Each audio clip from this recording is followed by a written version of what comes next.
નમસ્કાર મિત્રો, મારી ચેનલમાં તમારું સ્વાગત છે। રાજકોટ શહેરના આજી ડેમમાં ડૂબી રહેલા યુવાનને બચાવવા જતા પિતા પુત્ર સહિત 3 લોકો ડૂબી ગયા હતા, જેમાં ફાયર બ્રિગેડ 3 વ્યક્તિઓના મૃતદેહ બહાર કાઢ્યા છે, જ્યારે ચોથા વ્યક્તિની શોધખોળ ચાલી રહી છે।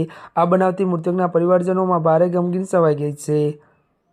આ બનાવ વિગત એવી છે કે શહેરના આજી ડેમ પાસે આવેલા મોગલ માતાજીના મંદિર દર્શન કરવા આવેલા પિતા પુત્ર સહિત 4 લોકો ડૂબી જતા ત્રણેયના મોત નીપજ્યા છે, જ્યારે એક વ્યક્તિ હજુ ગુમ હોવાના ફાયર બ્રિગેડ દ્વારા શોધખોળ હાથ ધરવામાં આવી છે।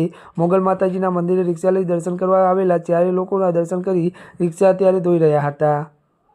આ સમયે રોહત નામનો ત્યારે યુવાન મોઢું ધોવા ડેમમાં કાંઠે જતા અકસ્માત પાણીમાં ગરકાવ થયો હતો। બૂમાબૂમ થતાં અન્ય 3 લોકો પણ એક બાદ એક તેને બચાવવા ડેમમાં કૂદી પડ્યા હતા। ફાયર બ્રિગેડ 3 વ્યક્તિઓના મૃતદેહ બહાર કાઢ્યા છે, જ્યારે રોહિત નામનો ત્યારે યુવાન હજુ લાપતા હોવાથી તેની શોધખોળ ચાલી રહી છે। ડેમ પાણીથી ત્યારે રિક્ષા ધોવામાં આવી હતી। આ પછી રોહત જાદવ હાથ મોઢું ધોવા માટે ડેમના કાંઠે ગયો હતો, જ્યાં તેમનો પગ લપસી જતા તેને બચાવવા માટે તેનો ભાઈ ધવલ ગયો હતો, જે પણ લપસી જતા તે પણ ડૂબી ગયો હતો, જેને બચાવવા તેમના માસીભાઈ ધ્રુવ અને પિતા ત્યારે ભરતભાઈ પણ કૂદી પરંતુ તેઓ પણ ડૂબી ગયા હતા। ત્યારે મિત્રો અત્યાર માટે બસ આટલું જ। અમારી ચેનલમાં નવા હોય તો અમારી ચેનલને લાઇક, શેર અને સબસ્ક્રાઈબ કરી દેજો। ધન્યવાદ।